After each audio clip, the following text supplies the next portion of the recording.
देखो equivalent conductivity,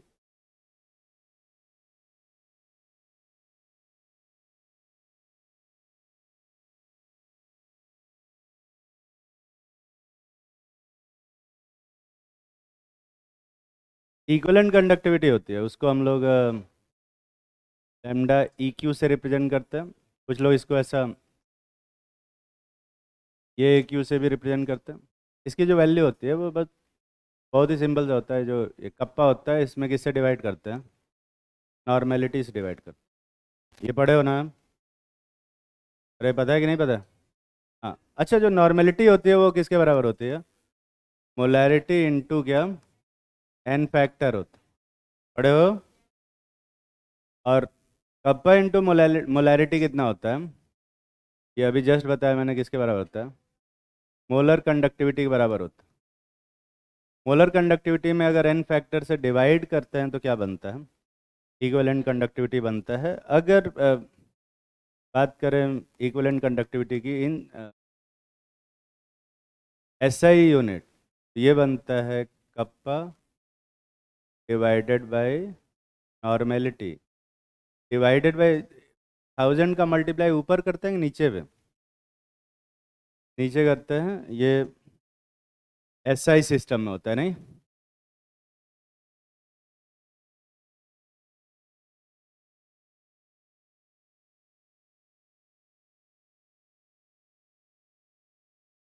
CGS system में। छाप लो इसको।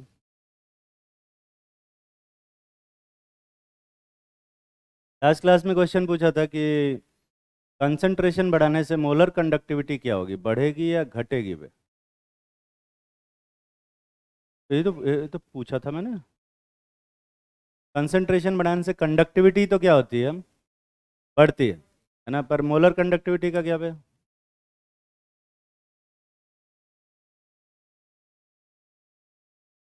कंसंट्रेशन बढ़ाने से जो मोलर कंडक्टिविटी होती है वो घटती है ना? और उसका रीज़न है कि जब मोलर कंडक्टिविटी की बात करते हैं हम लोग, क्या आता है? Conductivity by molarity. अब मोलैरिटी को बढ़ाते हैं तो कंडक्टिविटी क्या होती है, बढ़ती है। पर मोलर कंडक्टिविटी क्या होती है, घटती है। क्यों बे? क्योंकि कंडक्टिविटी उस रेशियो में नहीं बढ़ती जिस रेशियो में मोलैरिटी बढ़ती है। तो अगर मैं मोलैरिटी को डबल करता हूँ तो कंडक्टिविटी बढ़ जाती है, पर डबल नहीं होती। तो अगर डबल नहीं होगी, थोड़ा कम बढ़ेगी, 1.5 गुना होगी, overall conductivity divided by molarity क्या हो जाएगी, कम हो जाती है। ठीक है। अब सवाल ये उठता है कि ऐसा क्यों होता है कि भाई कंडक्ट मोलैरिटी अगर बढ़ाएंगे तो नंबर ऑफ मॉलिक्यूल जो चार्ज कैरिंग पार्टिकल हैं वो तो डबल हो जाएंगे, कंडक्टिविटी भी तो डबल हो जानी चाहिए। चार्ज कैरिंग कैपेसिटी को ही तो कंडक्टिविटी बोलते हैं। अगर number of charge particle double हो गया, कंडक्टिविटी डबल क्यों नहीं हुई?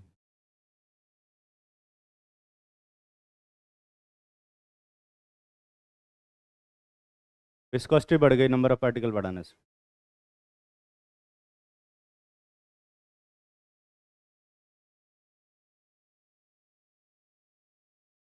तो अगर हम लोग नंबर ऑफ चार्ज पार्टिकल को बढ़ाते हैं, चार्ज पार्टिकल का आपस में जो इंटरेक्शन है वो भी क्या हो जाता है, बढ़ जाता है। तो चार्ज अगर बढ़ाएंगे तो पॉजिटिव चार्ज भी बढ़ेगा, नेगेटिव चार्ज भी बढ़ेगा, और पॉजिटिव और नेगेटिव चार्ज के बीच का इंटरेक्शन भी क्या हो जाता है, बढ़ जाता है। नंबर ऑफ चार्ज पार्टिकल तो डबल हो गए, कोई दिक्कत वाली बात नहीं। पर क्या उनके मूवमेंट की जो स्पीड है वो उतनी ही रहेगी या कम हो जाएगी? कम हो जाएगी। तो number of charge particle double हो गए पर स्पीड क्या हो गई, थोड़ी सी उनकी कम हो गई, क्योंकि आपस के इंटरेक्शन क्या हो गया, बढ़ गया है। इस वजह से वो उतना तेज मूव नहीं कर पाते, उतना फ्रीली मूव नहीं कर पाते जितना कि थोड़ा कम कंसंट्रेशन पे मूव कर पाते।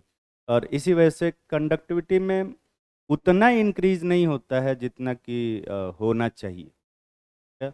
और इसी वजह से कंडक्टिविटी, मोलैरिटी अगर बहुत ज़्यादा बढ़ाते हैं, कंडक्टिविटी उतना नहीं बढ़ती, और इसीलिए मोलर कंडक्टिविटी क्या हो जाती है, घट जाती है। और एक ग्राफ बनाए अगर, तो इस टाइप का एक इक्वेशन आता है मोलर कंडक्टिविटी का, ऐसा ग्राफ आता है। मैं ग्राफ बना देता हूँ। जब ग्राफ बनाते हैं इस side molar conductivity versus concentration,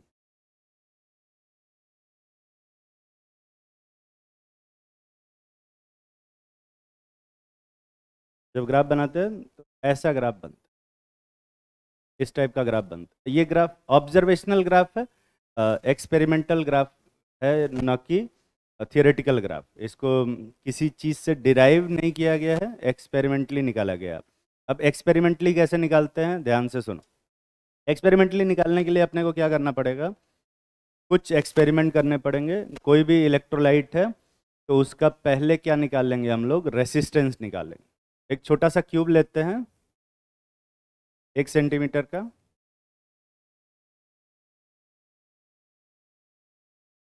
और इसका रेसिस्टेंस निकालते हैं व्हीटस्टोन ब्रिज से। व्हीटस्टोन ब्रिज पता है ना, तो रेसिस्टेंस निकल जाएगा।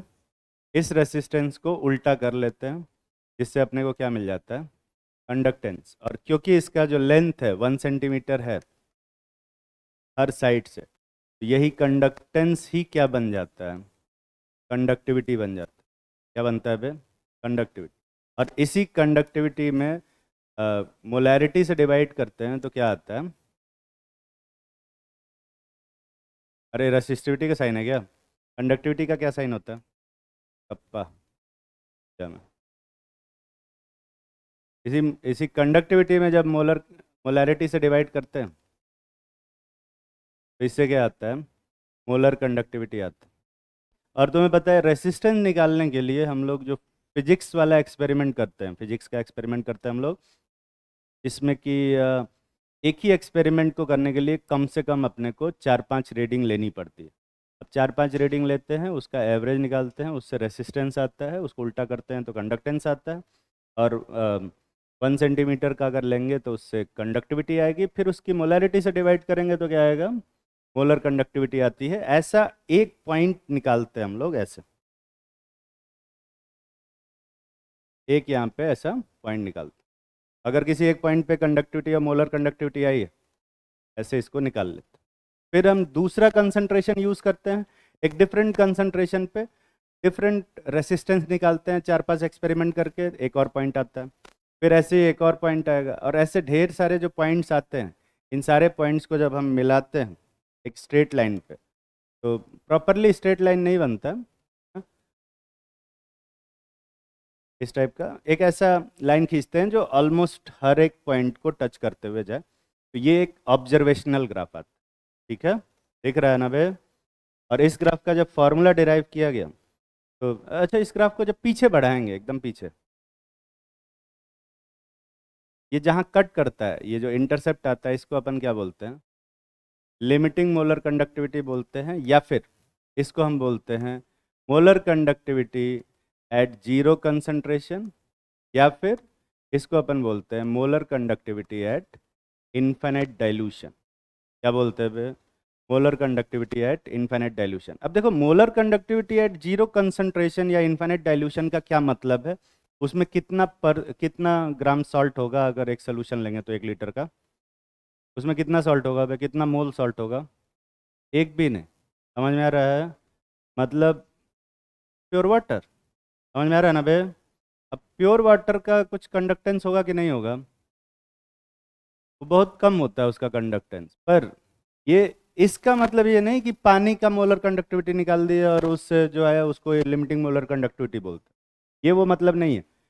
अलग अलग कंसंट्रेशन पे मोलर कंडक्टिविटी और मोलैरिटी का ग्राफ बनाते हैं, और फिर उस ग्राफ को किधर शिफ्ट करते हैं बे, पीछे की तरफ शिफ्ट करते हैं। तो ये जहाँ कट करता है, इसको हम लिमिटिंग मोलर कंडक्टिविटी बोलते हैं। क्योंकि जीरो कंसंट्रेशन पे कंडक्टिविटी निकाली जा सकती है क्या, खाली पानी रख दोगे तो उससे कंडक्टिविटी आ जाएगी, पानी से कंडक्टिविटी नहीं आएगी ना। पानी कंडक्टिविटी तो बहुत कम होती है, और सबके लिए, हर एक सॉल्ट के लिए फिर पानी कंडक्टिविटी सेम ही आएगी। हर एक सॉल्ट के लिए जो molar conductivity at infinite dilution होगा वो क्या आएगा, सेम ही आएगा। समझ में आ रहा है क्या बोल रहा हूँ मैं, बहुत ज़्यादा टेक्निकल बोल रहा हूँ क्या,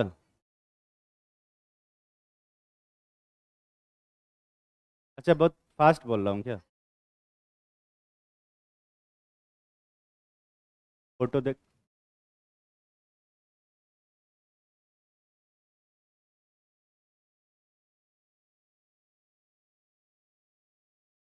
कंडक्टिविटी तो बढ़ती है, कंसंट्रेशन बढ़ाने से कंडक्टिविटी बढ़ती है, तो बढ़ा चुका हूँ।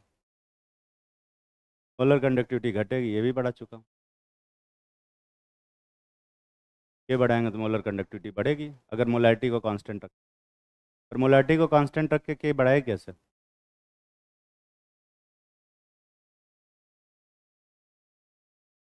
प्रॉपर सुनते भी नहीं है यार, फिर से बोलता हूँ मैं, ध्यान से सुनो, ध्यान से सुनो।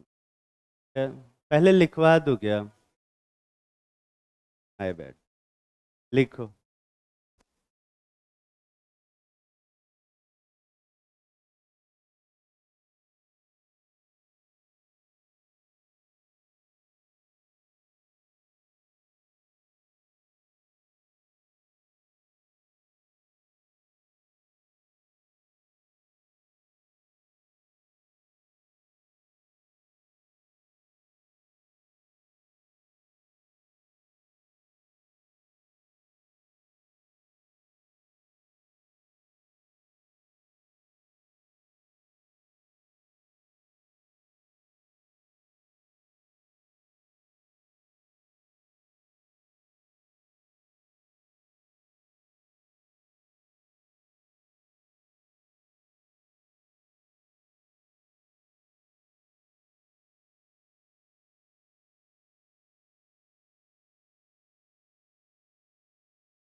लिख लिया?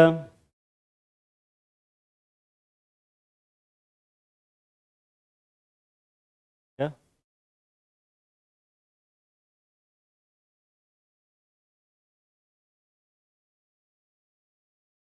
जो है वो वही है।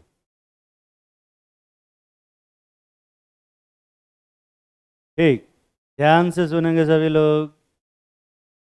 कंसंट्रेशन बढ़ाने से कंडक्टिविटी बढ़ती है कि घटती है बे? और कंसंट्रेशन डबल करने से कंडक्टिविटी डबल हो जाती है कि ट्रिपल हो जाती है? ना तो डबल होती है और ना ही ट्रिपल होती है, डबल से थोड़ी कम वैल्यू से इंक्रीज होती है। समझ में आता है सबको? अरे समझ में आ रहा है ना? मतलब कंसंट्रेशन बढ़ाते जाएंगे, मोलर कंडक्टिविटी क्या होती जाएगी? कंसंट्रेशन बढ़ाएंगे तो मोलर कंडक्टिविटी क्या होगी? घटेगी। हाँ, और उसके लिए यहाँ एक फॉर्मूला लिखा हुआ है बॉक्स के अंदर, चाहो तो पढ़ भी सकते हो। जो भी रिप्रेजेंटेशन है वो सब लिखा हुआ है। क्या? तो मोलर, अगर मोलैरिटी में घटाते जाता हूँ, मोलर कंडक्टिविटी क्या होती जाएगी? अरे मोलर कंडक्टिविटी क्या होती जाएगी? बढ़ती जाएगी, बढ़ती जाएगी। कंसंट्रेशन मिनिमम कितना कर सकते हैं हम? 0। उस टाइम पे जो मोलर कंडक्टिविटी आएगी वो क्या आएगी बे? मैक्सिमम। समझ में आ रहा है? उसी मैक्सिमम मोलर कंडक्टिविटी को हम क्या बोलते हैं? लिमिटिंग मोलर कंडक्टिविटी बोलते हैं, इससे रिप्रेजेंट कर। पर मैथमेटिकली अगर बात करें तो ये जो वैल्यू आएगी ये आएगी conductivity at zero concentration by molarity at zero concentration. और कंडक्टिविटी एट जीरो कंसंट्रेशन कितना होता है? 0। और मोलैरिटी एट जीरो कंसंट्रेशन क्या होगा? मोलैरिटी 0। 0/0 कितना आता है? कुछ पता नहीं। इनफाइनाइट। नॉट डिफाइंड होता है, ये पता नहीं, कुछ भी आ सकता है, ये कुछ भी आ सकता है। हाँ, 0/0 कुछ भी आ सकता है। तो फिर ये वैल्यू कैसे निकालते हैं? इसकी वैल्यू ऐसे डायरेक्टली मैथमेटिकली नहीं निकाल सकते। अगर अपने को मोलर कंडक्टिविटी निकालना है एट जीरो कंसंट्रेशन, उसके लिए कम से कम 10 एक्सपेरिमेंट करने पड़े। और 10 एक्सपेरिमेंट से 10 अलग अलग पॉइंट्स निकालेंगे। उन 10 पॉइंट्स को कनेक्ट करेंगे, एक एक लाइन बनाएंगे और उस लाइन को पीछे बढ़ाएंगे, तो जहां वो लाइन कट करेगी पाई एक्सिस को, उसको अपन क्या बोलेंगे? Molar conductivity eight infinite dilution. समझ में आ रही है बात? तो समझ में आ रहा है कि नहीं आ रहा? और ऐसा क्यों नहीं कर सकते भाई? हमें 10 एक्सपेरिमेंट क्यों करने पड़ रहे हैं? एक ही एक्सपेरिमेंट से कैसे नहीं, क्यों नहीं निकल रहा है? कि जीरो कंसंट्रेशन पे कंडक्टिविटी का कोई मतलब ही नहीं है। जीरो कंसंट्रेशन पे कुछ भी कंडक्टिविटी है, अगर जीरो से डिवाइड करेंगे तो क्या ही आ जाएगा?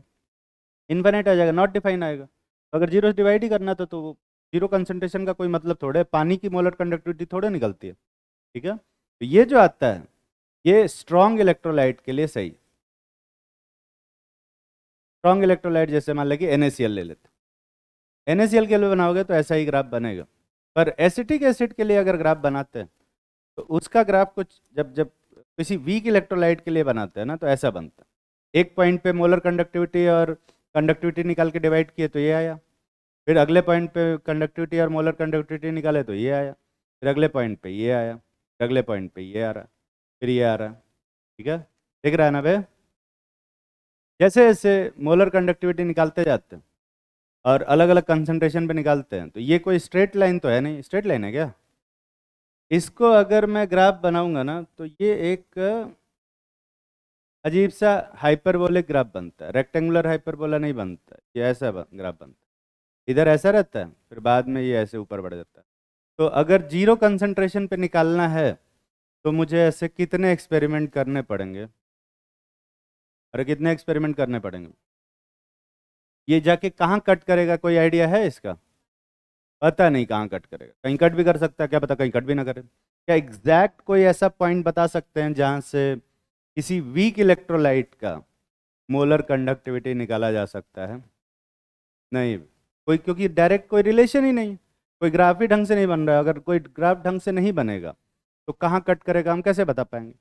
अगर इक्वेशन बन ना पाते सही से तो इस इक्वेशन को में जीरो रख के वैल्यू निकाल लेते कि कहाँ कट कर रहा है। पर अपने पास इक्वेशन ही नहीं है कोई, फिर कैसे निकालेंगे बे? तो क्या वीक इलेक्ट्रोलाइट की मोलर कंडक्टिविटी इनफाइनाइट डाइल्यूशन पे निकाली जा सकती है? अरे बोल, निकाल सकते हैं। हाँ, उसके लिए एक अलग लॉ है, देखो। ये क्या है? रिप्रेजेंटेशन ऑफ बैटरी कहाँ से आ गया? कोई NCERT ले आया?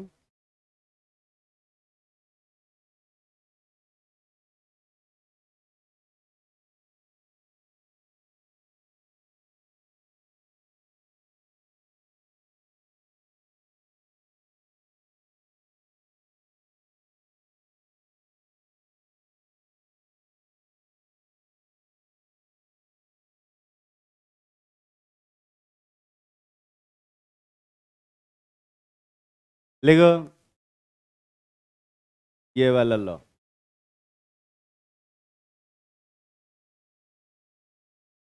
ये वाला।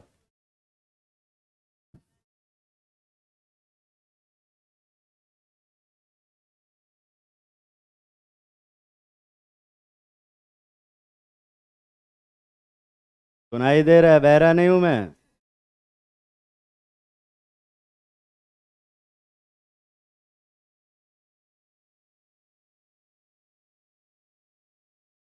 अरे बकवास मूवी मत देखना,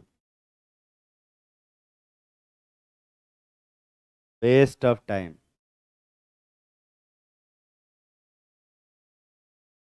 क्या फायदा है उसको देखने, 4 घंटे की बर्बादी है। इससे अच्छा 4 घंटे में रेलवे मैन देख लेता मैं दोबारा। रेलवे मैन नहीं देखा तुमने? फ्री में मिल जाती।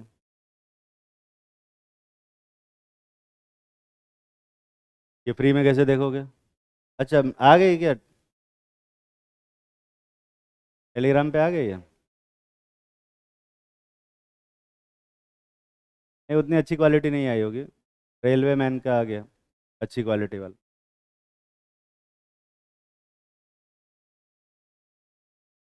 लिखो, at infinite dilution, at infinite dilution, at infinite dilution molar conductivity of any electrolyte, any लिखा है, डाइल्यूट या स्ट्रॉन्ग इलेक्ट्रोलाइट या वीक इलेक्ट्रोलाइट नहीं लिखा। Molar conductivity of any electrolyte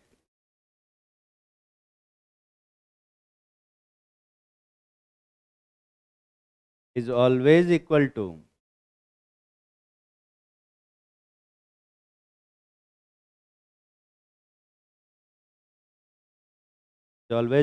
sum of, SUM वाला सम लिखना, sum of molar conductivity of, sum of molar conductivity of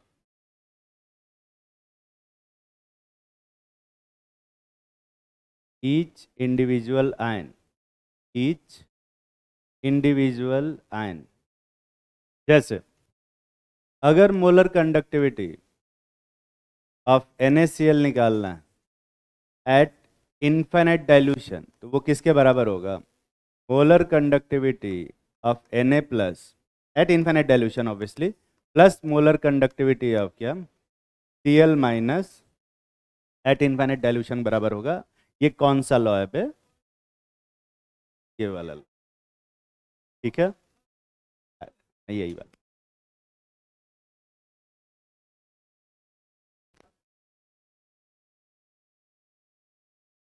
अरे कोलरॉस law है, ठीक है, ठीक है।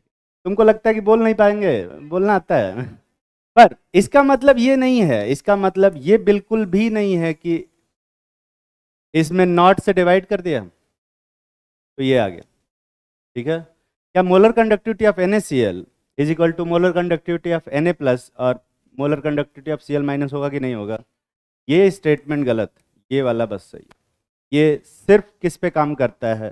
कोलरॉस लॉ किस पे काम करता है बे? सिर्फ इनफाइनाइट डाइल्यूशन पे काम करेगा, नॉ फाइनाइट कंसंट्रेशन पे काम नहीं करेगा, ठीक है। जैसे मोलर कंडक्टिविटी अब CaCl2 है, ये किसके बराबर होगा? Molar conductivity of Ca2 plus plus molar conductivity of क्या, Cl माइनस, नहीं 2Cl माइनस, ठीक है, 2 times of molar conductivity of Cl minus के बराबर हो।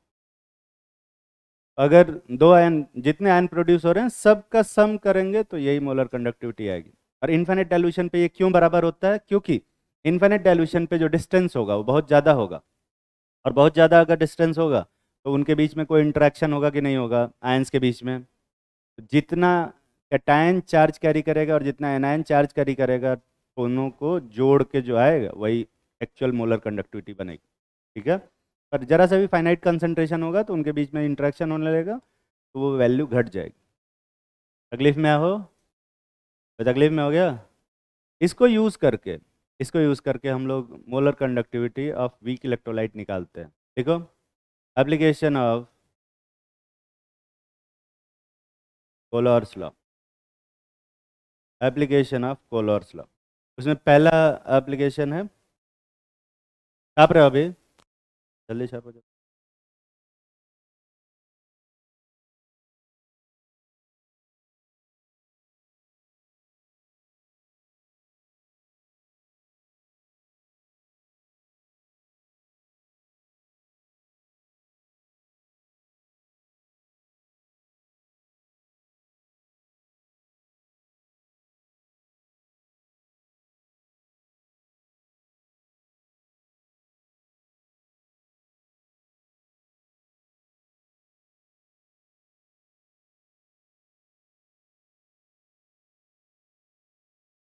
देखो पहला एप्लीकेशन टू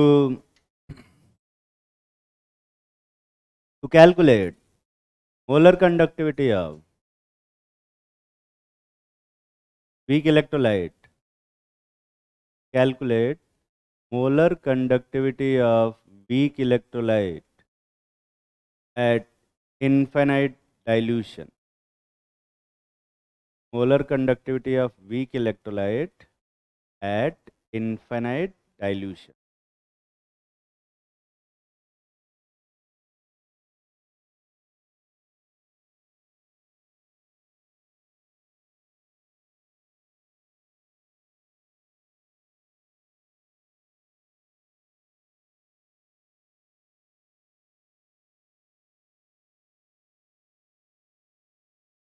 एक छोटा सा क्वेश्चन करते हैं, लिखो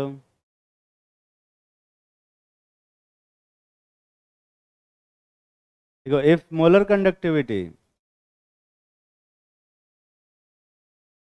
at infinite dilution, molar conductivity at infinite dilution, वो लोग पूरा पूरा लिख रहे हो क्या? Molar conductivity at infinite dilution चलिए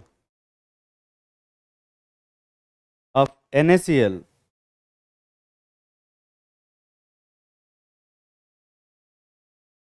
sodium acetate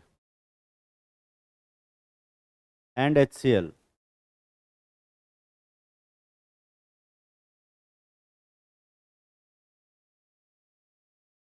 HCl are X, Y and Z, X, Y and Z, Simon centimeter square per mole, Simon centimetre square per mole, TGS में दिया है, कोई दिक्कत वाली बात नहीं. And calculate molar conductivity of acetic acid, acetic acid at infinite dilution. जल्दी करो.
एक्चुअली में गलत कॉन्सेप्ट है। टेम्परेचर कोफिशिएंट की बात कर रहे हो ना? गलत है।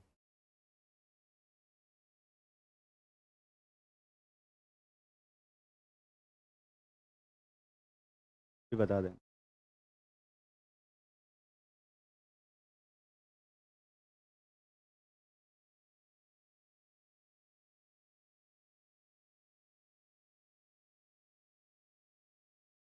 नेक्स्ट क्लास में क्या पढ़ाना है तुम लोगों को? ऑर्गेनिक, है ना वे?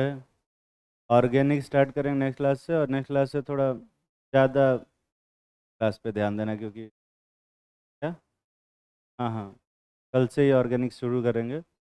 और ऑर्गेनिक में क्या है, अगर तुम्हें नहीं आता है, पहले से कुछ आता है ऑर्गेनिक, तो अच्छी बात है।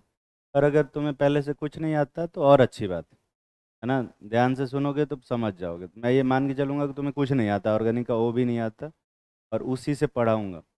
और लेकिन जो चीज़ मैंने पहले पढ़ा दिया है, अगर वो तुम्हें नहीं आता है तो फिर वो तुम्हारी गलती होगी।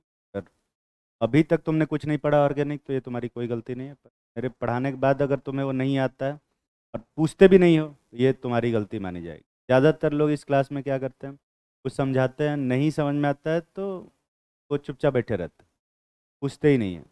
ये हर क्लास में करते हो या सिर्फ मेरे में स्पेशल है?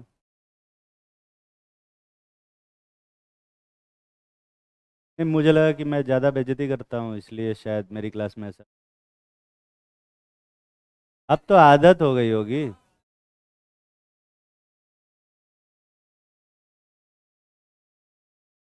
बाकी लोग पूछते भी नहीं।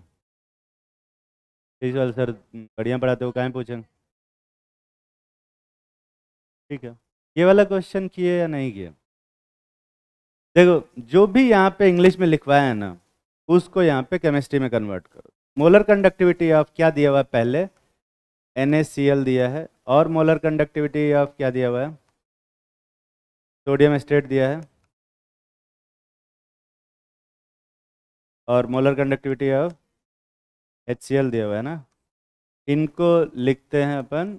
ये बनेगा molar conductivity of Na plus, plus क्या बे, molar conductivity of Cl minus. ये क्या बनेगा? Molar conductivity of acetate ion plus molar conductivity at of Na plus, यही ना? और ये बनेगा molar conductivity of H plus plus molar conductivity of Cl minus. ये तो सब लिख ही सकते हो।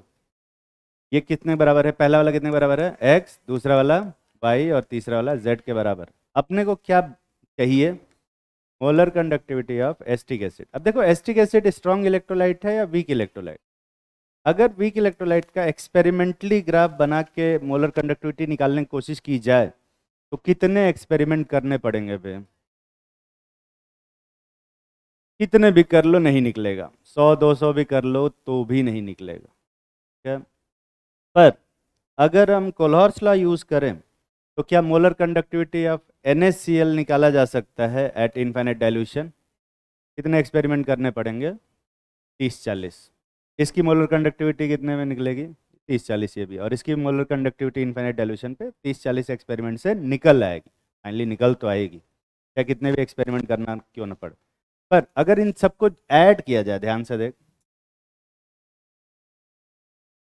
ऐसा करो, अपने को क्या चाहिए? Molar conductivity of acetate ion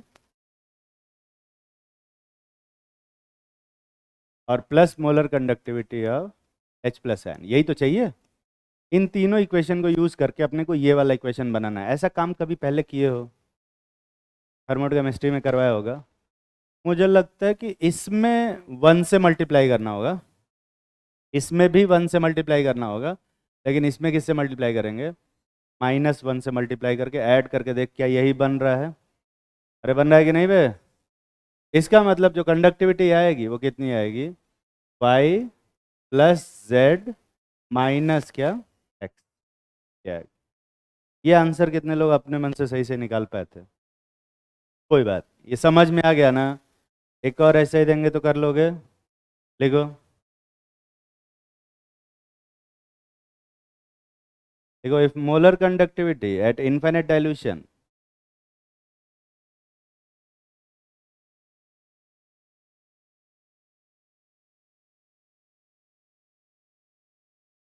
molar conductivity at infinite dilution of sodium hydroxide, sodium hydroxide, sodium sulphate, sodium hydroxide बोले या सोडियम सल्फेट बोले, दोनों बोले, and aluminium sulphate, and aluminium sulphate are X Y and Z, X Y and Z diamond centimetre square per mole, diamond centimetre square per mole. Calculate, किसका molar conductivity पूछ सकते हैं इन सबको यूज़ करके। Calculate molar conductivity of aluminium hydroxide at infinite dilution. देखिए, ये भी नहीं समझ में आ रहा कि किसका पूछा जाएगा। एल्यूमिनियम हाइड्रोक्साइड स्ट्रॉन्ग इलेक्ट्रोलाइट है या वीक इलेक्ट्रोलाइट? एल्यूमिनियम हाइड्रोक्साइड नाम सुने हो कभी? स्ट्रॉन्ग एसिड होता है, स्ट्रॉन्ग एसिड होता है कि वीक एसिड होता है? वीक बेस होता है ना, वीक बेस। जरूरी नहीं कि जो ऑप्शन हो वही दूं मैं, मोस्ट ऑफ टाइम तो मैं वो देता भी नहीं।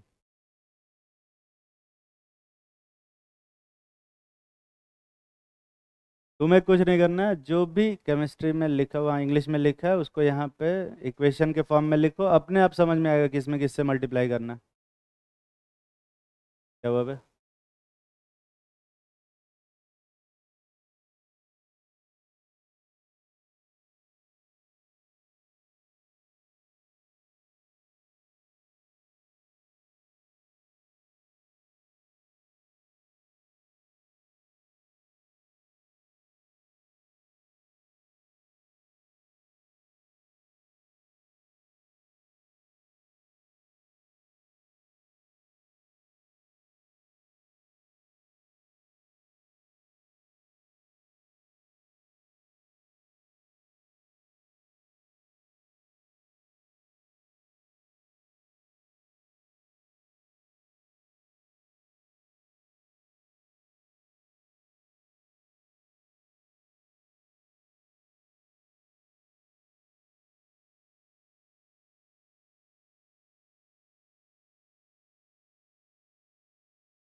कितने लोग कुछ ना कुछ आंसर निकाल लिए? सब लोग करो बे, कुछ तो करो, मेरे करने से पहले करो थोड़ा सा। तो ज़्यादा कुछ एग्जाम में ना, बस ये एक्स वाई जेड की वैल्यू दी रहेगी वहाँ पे, तो उसको तुम्हें सॉल्व करना होगा। पहला क्या दिया है? मोलर कंडक्टिविटी ऑफ, क्या दिया हुआ है? NaOH। क्या इस मोलर कंडक्टिविटी ऑफ NaOH को यहाँ पे लिख सकते हो क्या? मोलर कंडक्टिविटी ऑफ क्या? Na प्लस प्लस क्या बे? Molar conductivity of OH minus, यही बनेगा। अगला क्या दिया है? Molar conductivity of sodium sulphate, नहीं ये बनेगा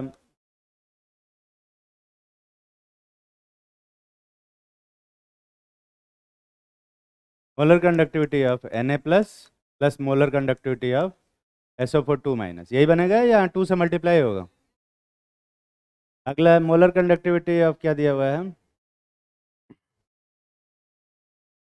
एल्यूमिनियम सल्फेट का फॉर्मूला बोल। प्राइस, तो यहाँ पर क्या आएगा? Al3 प्लस, और यहाँ क्या आएगा? SO4 माइनस, यही आएगा या कुछ और? यहाँ 2Al और यहाँ पर 3SO4, यही आ रहा है। इसकी वैल्यू कितनी दी है? X Y Z. अपने को निकालना है molar conductivity of AlOH thrice, यही है ना भाई? क्या आएगा? Molar conductivity of aluminium 3 plus plus molar conductivity of 3OH। दिख रहा है? ऊपर वाले तीनों को मिला के ये वाला बनाना। जल्दी बताओ, इसमें किससे मल्टीप्लाई किया जाए? 1/2 से, 1/2 से कर दो। दिख रहा है ना भाई? और इसमें किससे मल्टीप्लाई करोगे? 3/2 से कि 2/3 से? -3/2। और इसमें किससे मल्टीप्लाई करोगे? 3 से। और ऐड करके देख, क्या यही आ रहा है? करके देखो। अब कुछ लोगों को ये नहीं समझ में आ रहा होगा कि ये कैसे कर रहे हैं। ये प्रैक्टिस से आता है या फिर कॉमन सेंस है, जिससे चाहे उससे कर लो। अपने को क्या चाहिए पे? एल्यूमिनियम, एक एल्यूमिनियम 3 प्लस चाहिए, तो और यहाँ पर क्या दे रखा है? 2 एल्यूमिनियम 3 प्लस, तो इसमें किससे डिवाइड कर दिया? 2 से डिवाइड कर दो तो एक एल्यूमिनियम आ जाएगा। हाँ, अब यहाँ पे 3/2 सल्फेट भी आ गया, वो अलग बात है, उस बाद में देखेंगे। अब यहाँ पर OH कितना चाहिए अपने को? 3, तो यहाँ पर एक ही OH है, तो यहाँ किससे मल्टीप्लाई करोगे? 3 OH से। तो यहाँ पे 3 Na प्लस भी आ गया और 3/2 सोडियम सल्फेट भी आ गया, तो उसको मेंटेन करने के लिए उसमें किससे मल्टीप्लाई किया?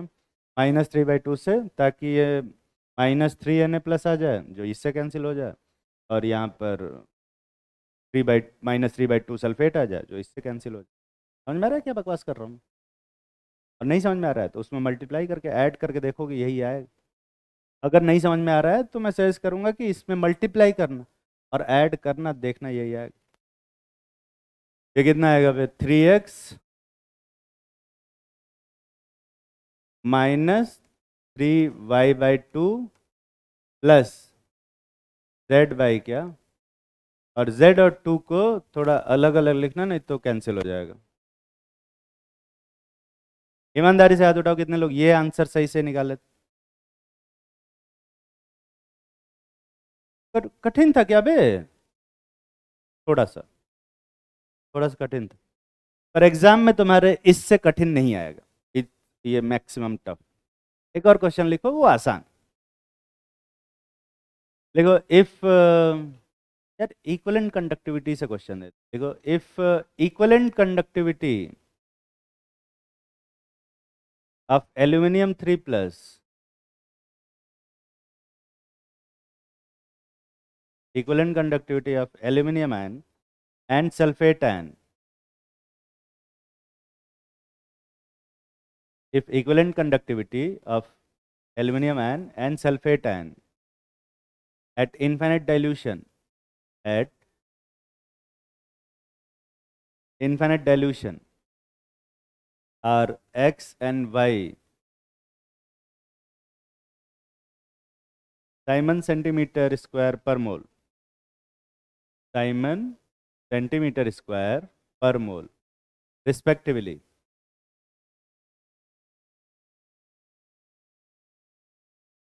calculate equivalent conductivity of aluminum sulfate at infinite dilution, equivalent conductivity of aluminum sulfate at infinite dilution। मैं तुम लोग की थोड़ी सी हेल्प कर देता हूँ, 4 ऑप्शन दे देता हूँ।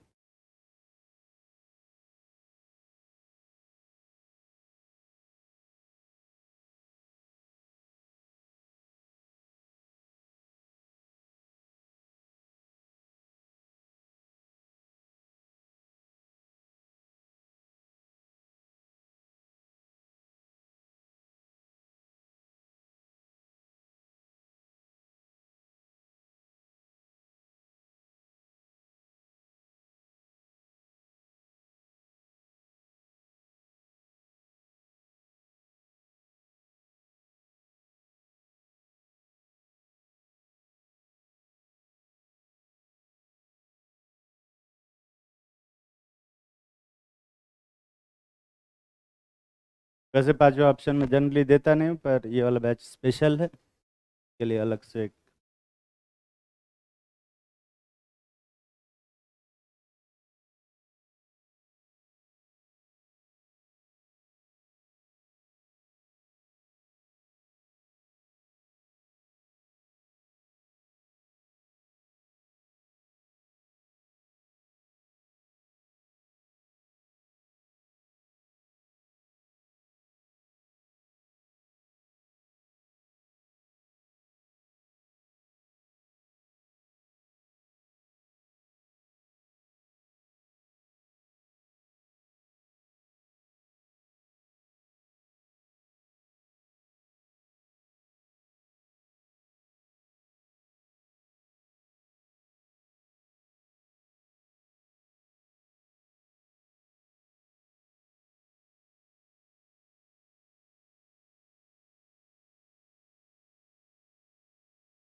कितने लोग कुछ ना कुछ आंसर निकाल लिए? ठीक। कितने लोगों को लगता है कि फर्स्ट वाला ऑप्शन करेक्ट होगा? फर्स्ट वाले हाथ उठाओ, हाथ उठाओ फर्स्ट वाले।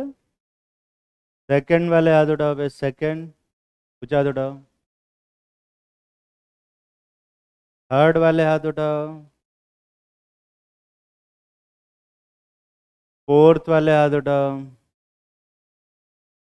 कई सब हाथ उठा रहे हैं। नन ऑफ दीज वाले हाथ उठाओ। नन ऑफ दीज कोई नहीं है। नन ऑफ दीज कितना है? नन ऑफ दीज आ ही नहीं रहा, इसलिए नन ऑफ दीज हो गया। यार, कुछ तो फर्स्ट और फोर्थ सेम है क्या? फर्स्ट और फोर्थ एक ही लग रहा है तुझे?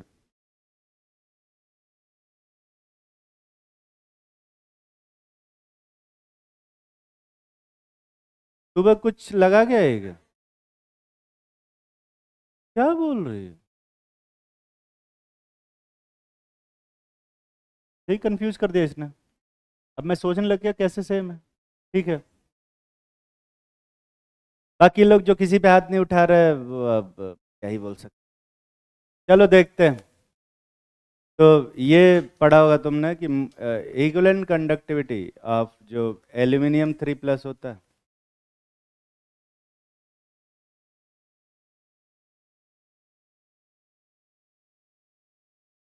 ये आएगा equivalent conductivity of aluminium 3+, 2 mole plus equivalent conductivity of SO4 2-, ये 3 होगा, यही होगा ना? या मोलर लिख दिया मैंने? ये तो पढ़ा होगा तुम लोगों ने। अरे पढ़ा है कि नहीं पढ़ा? ये कब पढ़ा है मैंने? ये कभी नहीं पढ़ा है मैंने। मैंने हमेशा ये पढ़ा है।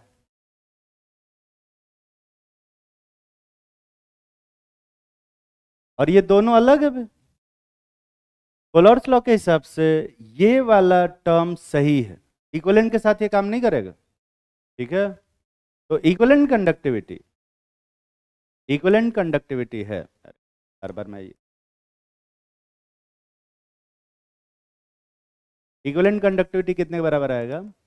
ये आएगा molar conductivity of aluminium sulphate divided by क्या? N factor. एल्यूमिनियम सल्फेट का एन फैक्टर कितना होता है? अरे कितना होता है? 6। ये पढ़े हो कि नहीं पढ़े? सॉल्ट का एन फैक्टर कितना होता है? Total number of positive charge या फिर total number of negative charge. Aluminium पे कितना चार्ज है? 3 +3। और सल्फेट पे कितना चार्ज है? -2। और एल्यूमिनियम है कितने? 2। और सल्फेट कितने हैं? 3, तो टोटल पॉजिटिव चार्ज कितना है 6, टोटल नेगेटिव चार्ज कितना है 6, तो n फैक्टर कितना होगा 6। समझ में आ रहा है? तो थोड़ा और जगह बनाते हैं, इसको लिख सकते हैं molar conductivity of aluminium 3+ whole divided by 6, यही आएगा। अरे यही आएगा ना, तकलीफ में हो? अच्छा, मोलर कंडक्टिविटी ऑफ एल्यूमिनियम 3+ आएगा वो मोल इक्विवेलेंट कंडक्टिविटी ऑफ एल्यूमिनियम 3+ के बराबर होगा या उससे कम होगा? कौन ज़्यादा होगा? मोलर कंडक्टिविटी में किससे डिवाइड करते हैं? n फैक्टर कितना है इसका 3। तो मैं ये लिख सकता हूँ कि जो मोलर कंडक्टिविटी होगा वो कितने के बराबर होगा 3 times of equivalent conductivity of aluminium 3+। ये लिख सकता हूँ कि नहीं बे? यहाँ पे ध्यान से देख, इसको पूरा उठा के ले आ रहा, इसकी जगह पे अगर मैं इक्विवेलेंट कंडक्टिविटी लिखता हूँ तो 3 से मल्टीप्लाई करूंगा कि डिवाइड? 3 से मल्टीप्लाई करोगे तो ये क्या बन जाएगा 6, बाद में कर ले। और इसकी जगह पे अगर मैं इक्विवेलेंट कंडक्टिविटी लिखता हूँ, इसमें किससे मल्टीप्लाई करेंगे 2 से। देख रहा, यही तो होगा। और ये वैल्यू कितनी आती है 6, और ये वैल्यू कितनी आएगी 6, तो और ये 6 से 6 पूरा कैंसिल हो जाएगा। ये क्या है यहाँ पे इक्विवेलेंट कंडक्टिविटी ऑफ एल्यूमिनियम 3+, क्योंकि x है और ये y, ये अंतर है। ईमानदारी से हाथ उठाओ कितने लोग ये आंसर सही सही सोचे थे?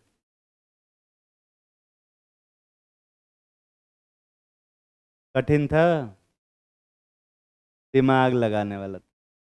देखो पहले भी मैंने बताया इक्वलेंस को कभी भी ना उनके स्टैइक्योमेट्रिक कोफिशिएंट से मल्टीप्लाई करके ऐड नहीं करते, इक्वलेंस डायरेक्ट ऐड होता है। ये पढ़ाया है मैंने कभी? इक्विवेलेंट कॉन्सेप्ट पढ़ाया है मैंने कभी? रिडॉक्स पढ़ाया है? उसमें फेरस सल्फेट का मोल और KMnO4 के मोल बराबर होते थे कि ग्राम इक्विवेलेंट बराबर होते थे? ग्राम इक्विवेलेंट हमेशा बराबर होते थे, चाहे स्टैइक्योमेट्रिक कोफिशिएंट का रेशियो कुछ भी हो। ये पढ़ाया था कि नहीं पढ़ाया था? वैसे ही इक्विवेलेंट जो कंडक्टिविटी होती है दो लोगों का डायरेक्टली ऐड होता है एट इन्फिनिट डाइल्यूशन, उसमें कोफिशिएंट का मल्टीप्लाई नहीं करते, सीधा ही ऐड हो जाता है। ये पढ़ाने के लिए क्वेश्चन दिया था हमेशा। अगर इक्विवेलेंट कंडक्टिविटी दिया है ए का,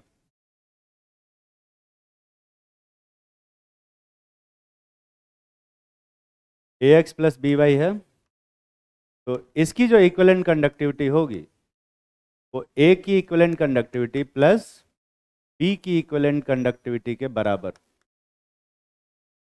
इसमें x और y का मल्टीप्लाई नहीं हो। हाँ, अगर यहां पर मोलर कंडक्टिविटी रहता तो कोलॉस लॉ के हिसाब से यहाँ पर मोलर कंडक्टिविटी ऑफ ए और मोलर कंडक्टिविटी ऑफ बी में यहाँ किससे मल्टीप्लाई होता y से, और यहाँ किससे मल्टीप्लाई होता x। ये कोलॉस लॉ और ये भी कोलॉस लॉ, ठीक है? सब पढ़ा रहे थे।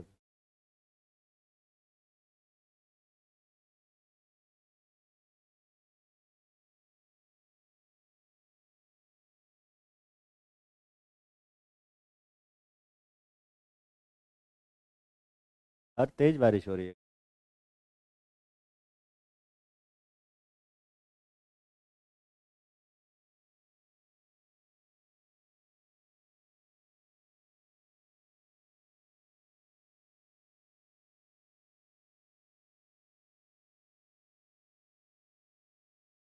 छापे कि नहीं छापे पे? जल्दी छाप, जल्दी छाप।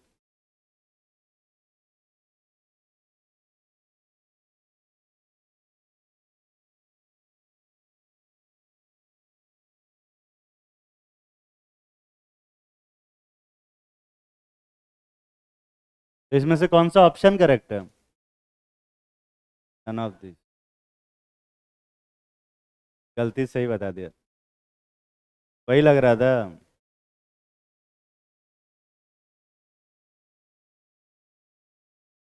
देखो अगला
नहीं, कोई भी इलेक्ट्रोलाइट किसी भी इलेक्ट्रोलाइट पे काम करेगा।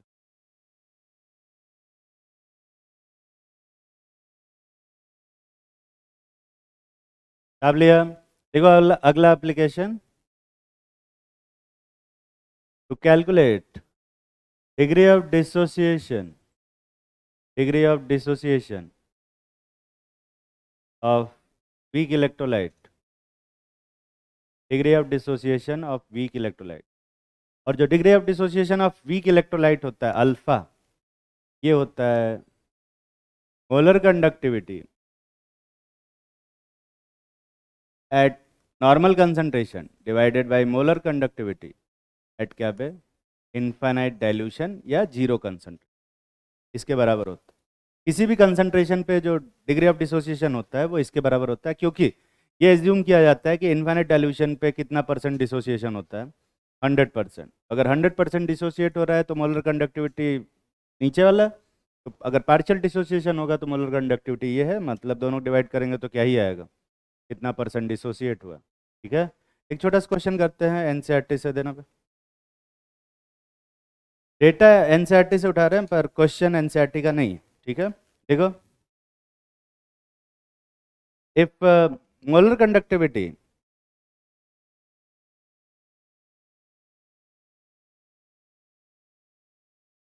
at infinite dilution of NaCl, molar conductivity at infinite dilution of NaCl, HCl and sodium acetate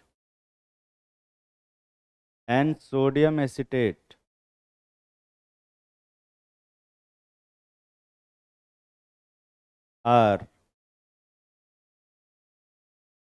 126,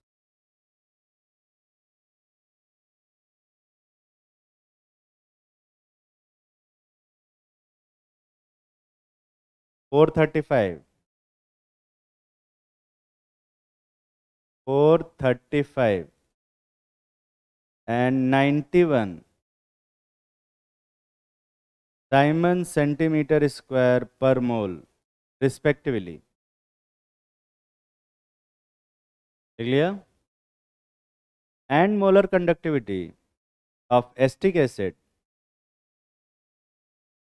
and molar conductivity of acetic acid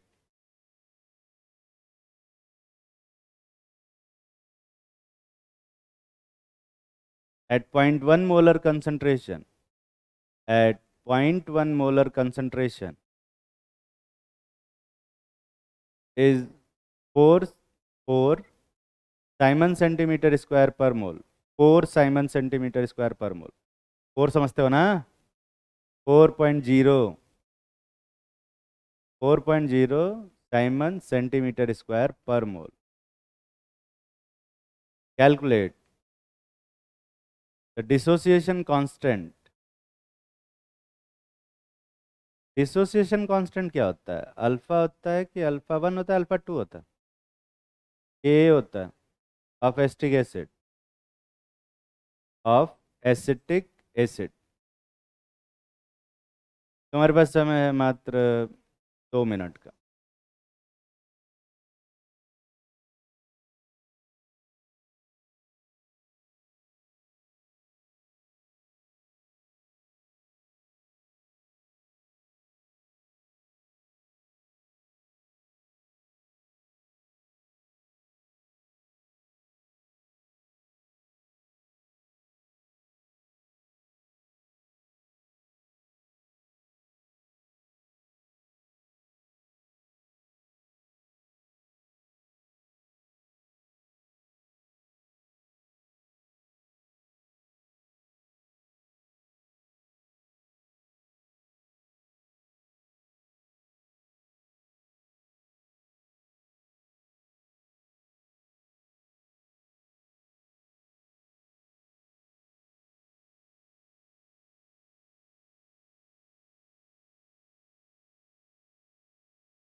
कर लिया होगा।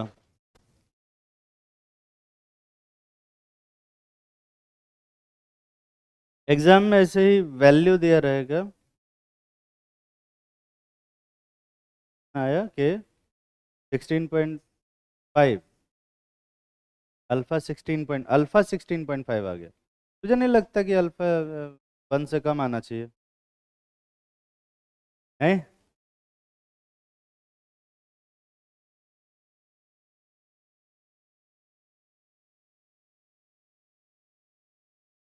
अजय दोनों ट्विंस नहीं आए क्या?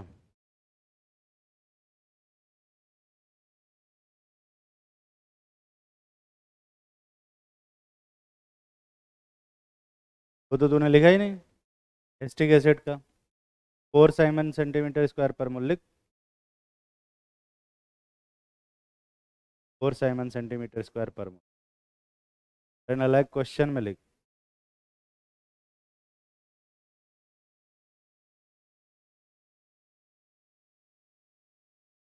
ये क्या लिखा तूने?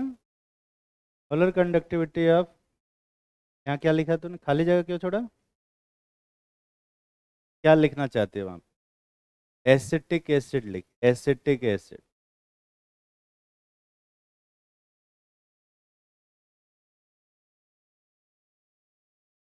एसिड तो पहले से लिखा ही हुआ था, खाली एसिटिक लिख देती तो भी काम चल जाए। और ये क्या लिखा है तूने? 0.1, 0.1 मोलर ऐसे लिखा जाता है?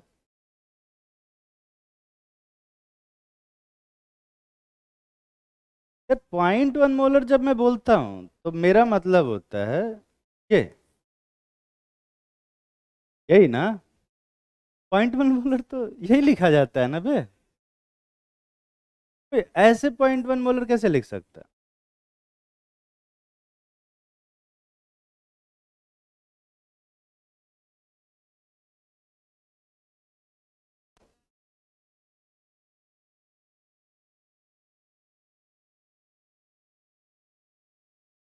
बाकी सब वो जो 435 लिखे थे उसको 435 क्यों नहीं लिखा तूने? 4 इंग्लिश में, 35 भी इंग्लिश में। कितने लोग कुछ ना कुछ आंसर निकाल लिए? अरे यार, जल्दी करो।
कितने लोग कुछ ना कुछ आंसर निकाल लिए? अरे यार, चलो इस क्वेश्चन को मैं करता हूँ। ऐसा क्वेश्चन पहले भी कराया गया।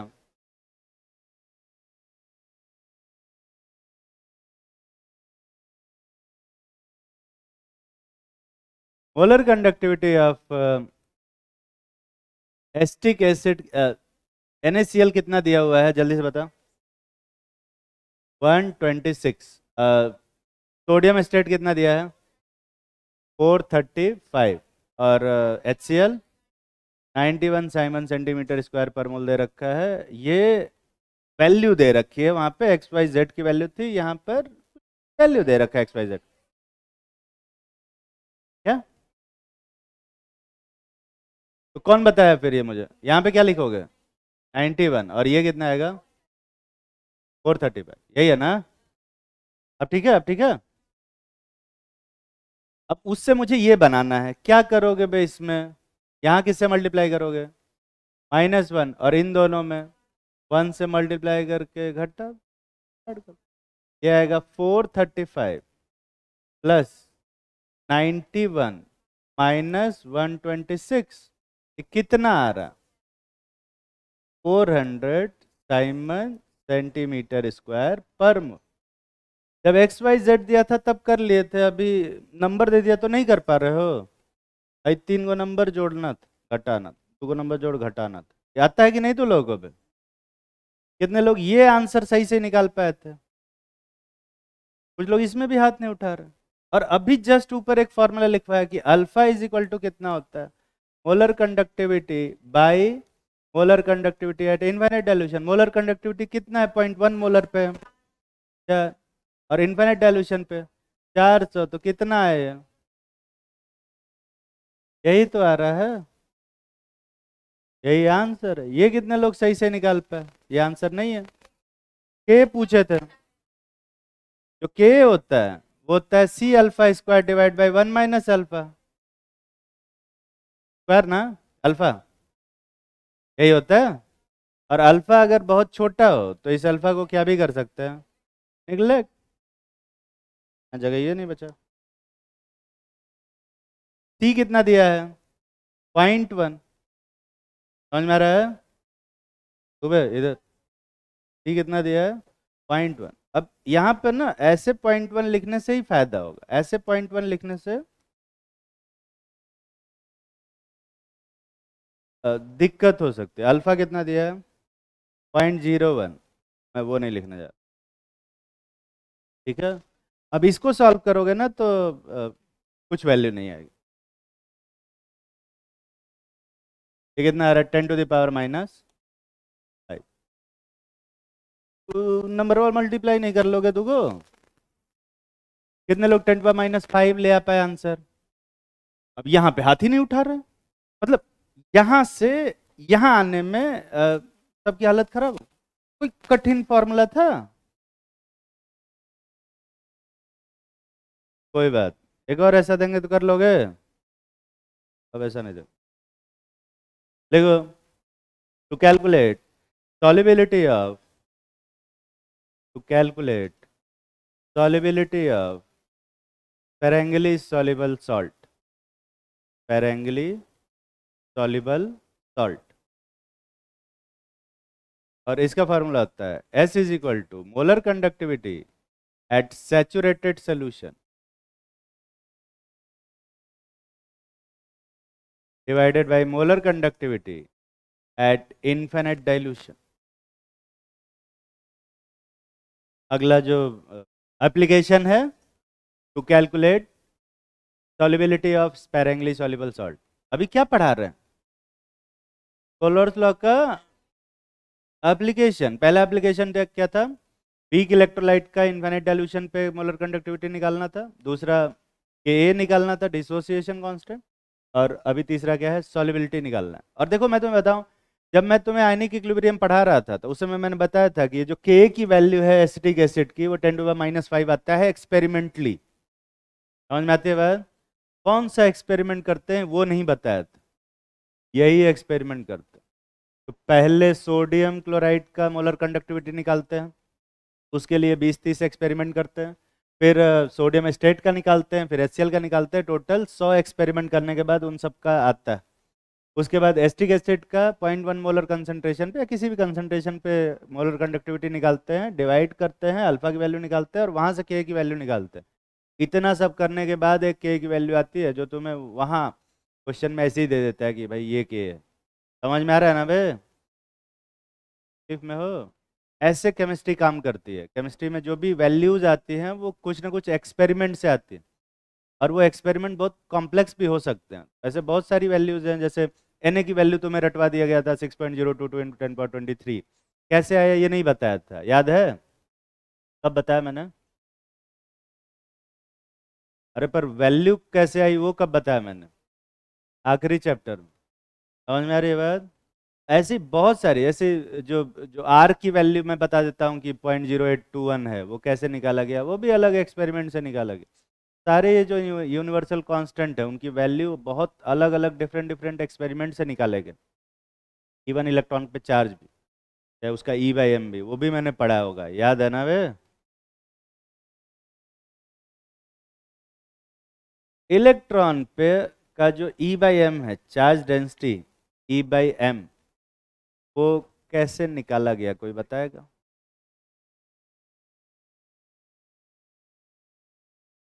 कौन सा एक्सपेरिमेंट? एकदम मैक्सवेल ने निकाला था, माइकल ने निकाला था। माइकल नाम का कोई, मिलिकन ने निकाला था। मिलिकन ने सिर्फ ई निकाला था, ई बाई एम कौन निकाला था? जे जे थॉमसन साहब निकाले थे, या उनके स्टूडेंट ने, पर ठीक है, बुक्स में जे जे थॉमसन दे रखा है ना। ई किसने निकाला था? मिलिकन साहब ने निकाला। फिर ई बाई एम में जब ई से डिवाइड करते हैं तो एम की वैल्यू आती, वहां से मास निकला, कोई बैठ के इलेक्ट्रॉन लेके तौल नहीं रहा था क्या। अलग अलग एक्सपेरिमेंट से अलग अलग वैल्यू आती है, उन्हीं को डिवाइड करके आंसर आता। ऐसे एन ए की वैल्यू किसने निकाली थी? एन ए की वैल्यू अवोगाड्रो साहब ने नहीं निकाली थी, एन ओ की वैल्यू अपने फैराडे साहब ने निकाली थी। समझ में आ रही है बात? क्या बोलते रहते। लिखो अगला।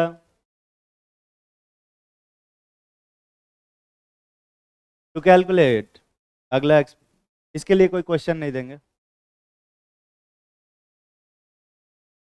आ सकता है, बिल्कुल आ सकता है। सॉल्युबिलिटी पूछ ही देगा, सैचुरेटेड का पूछेगा, मोलर कंडक्टिविटी इनफाइनाइट डाइल्यूशन दे रहेगा, डिवाइड करके निकालना रहेगा।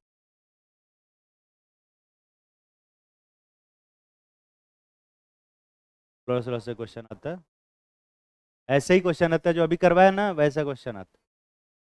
हाँ, प्लस माइनस करके निकालना रहेगा। अगला है टू कैलकुलेट के डब्ल्यू ऑफ वाटर, का क्वेश्चन भी करवा दे क्या? आयनिक रिवाइज हो जाएगा। लिखो फिर एक क्वेश्चन। अरे यार, निकालें कैसे? चलो अब कुछ तो देंगे, कुछ तो डेटा देंगे।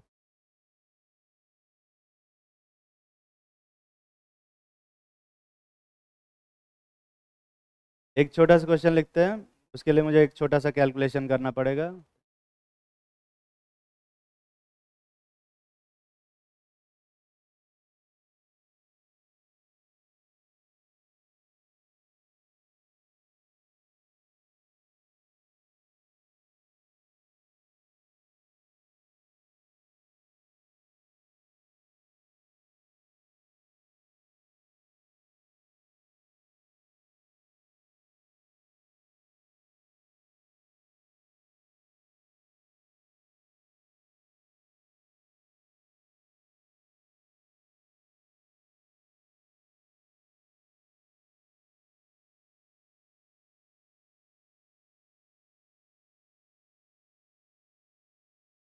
ये NaCl का मोलर कंडक्टिविटी कितना लिखवाए थे?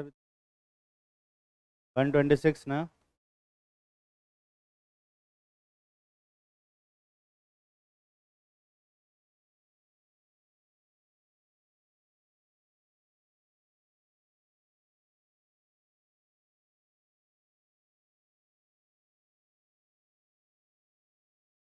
जब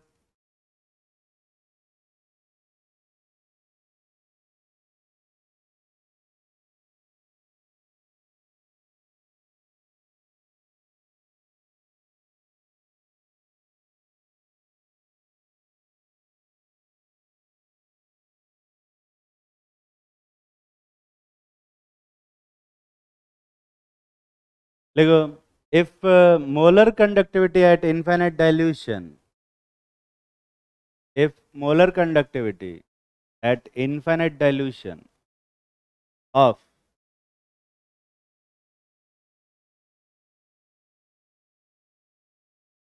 AgNO3, HNO3, sorry, NaNO3, AgNO3, NaNO3 and HCl, silver nitrate, sodium nitrate and sodium chloride are HCl बोला गया, NaCl कर लो, एंड NaCl आर 406, पहला लिखो 406 868 and 126 diamond centimetre square per mole, diamond centimetre square per मोल। ठीक है, फिर से repeat कर रहा हूँ, 406 868 और 126, यही लिखा ना भैया, diamond centimetre square per mole respectively, and molar conductivity of saturated solution of NaCl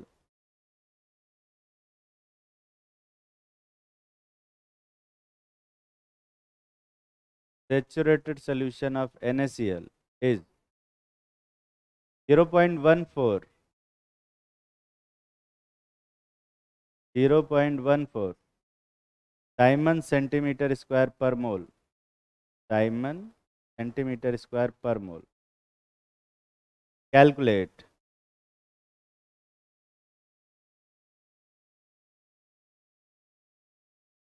calculate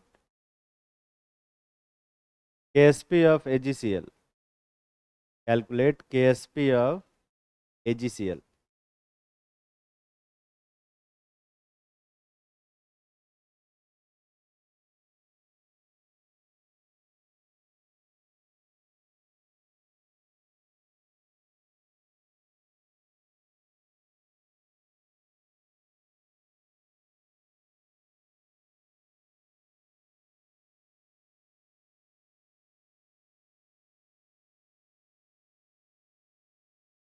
AgCl का NaCl बोला गया, ये अंतिम समय मेरा दिमाग कम काम करता है। AgCl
कितने लोग कुछ ना कुछ आंसर निकाल लिए?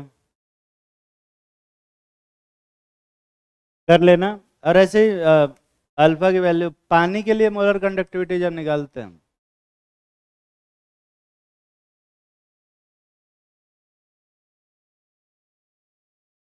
तो यहाँ से निकालते, अगली क्लास के लिए तो कुछ बचता है नहीं। अगली क्लास में ऑर्गेनिक पढ़ाएंगे, पहले से कुछ पढ़ के मत गाना, ठीक है? NCERT लाते हो तो अच्छी बात है। हाँ,